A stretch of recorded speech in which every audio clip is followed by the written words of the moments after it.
పల్నాడు జిల్లా Saraswati power industries భూముల వ్యవహారంలో మాజీ సీఎం వైఎస్ జగన్ చిక్కుల్లో పడ్డారు.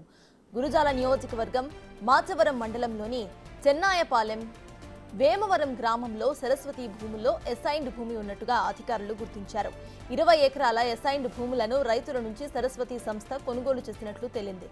దీంతో యాజమాన్యానికి రైతులకు మధ్యవర్తులను వివరణ కోరుతూ కూడా అధికారులు నోటీసులు ఇచ్చినట్టు తెలుస్తోంది. 15 రోజులుగా నోటీసులను వివరణ ఇవ్వాలని అధికారులు ఆదేశించారు.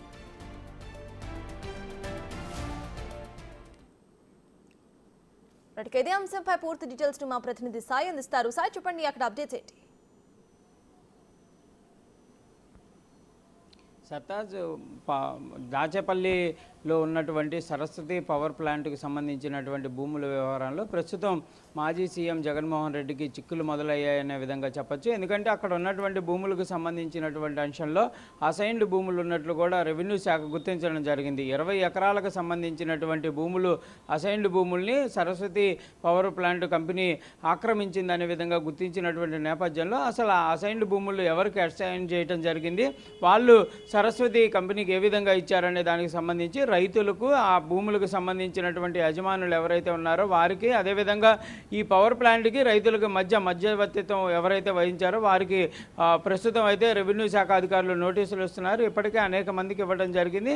మొత్తంగా వందలాది మందికి కూడా నోటీసులు ఇచ్చేటటువంటి అవకాశం ఉన్నట్లు కూడా మనకు తెలుస్తుంది. ఎందుకంటే మొత్తం 20 ఎకరాల భూమిలో ఎవరి భూమి ఎవరికి ఏ విధంగా, అంటే గవర్నమెంట్ ఇచ్చినటువంటి భూమి కాబట్టి కంపల్సరీగా తిరిగి గవర్నమెంట్కి ఇచ్చేసేయాలి. కానీ వీళ్ళు తీసుకొని వెళ్ళి సరస్వతి ప్లాంట్కి ఇవ్వటం, అసలు ఆ భూములను ఏ విధంగా సరస్వతి ప్లాంట్కి సంబంధించి, పవర్ ప్లాంట్కి సంబంధించినటువంటి యాజమాన్యం కొనుగోలు చేసింది అనే దానిపైన కూడా విచారణ జరిగేటటువంటి అవకాశాలు ఉన్నాయి. అయితే ఈ నోటీసులు ఇస్తున్నటువంటి నేపథ్యంలో మరి యాజమాన్యానికి ఇవ్వాలంటే కంపల్సరీగా హక్కుదారుడుగా ఉన్నటువంటి మాజీ సీఎం జగన్మోహన్ రెడ్డి కూడా నోటీసులు ఇవ్వాల్సినటువంటి పరిస్థితులు ఉంటాయి. అయితే మొదటగా ఎవరికైతే ఈ అసైన్ ల్యాండ్లు ఇచ్చినటువంటి రైతులు ఉన్నారో వాళ్ళకి నోటీసులు ఇస్తాం. వారి దగ్గర 15 రోజుల్లోపు వివరణ తీసుకొని వారు ఇచ్చినటువంటి ఏదైతే నోటీస్కి వాళ్ళు ఇచ్చినటువంటి సమాధానం ఏది ఉంటుందో దాని ఆధారంగా రానున్న రోజుల్లో విచారణ జరుగుతుంది అనే విధంగా కూడా రెవెన్యూ శాఖ అధికారులు చెప్తున్నటువంటి పరిస్థితి ఉంది. మొత్తంగా మాత్రం పవర్ ప్లాంట్ భూములకు సంబంధించినటువంటి అంశంలో ప్రస్తుతం నోటీసుల పర్వం కొనసాగుతున్నటువంటి నేపథ్యంలో మరి యాజమాన్యం ఎలాంటి చర్యలు తీసుకుంటుంది అనేది కూడా చూడాలి. ఇప్పటికే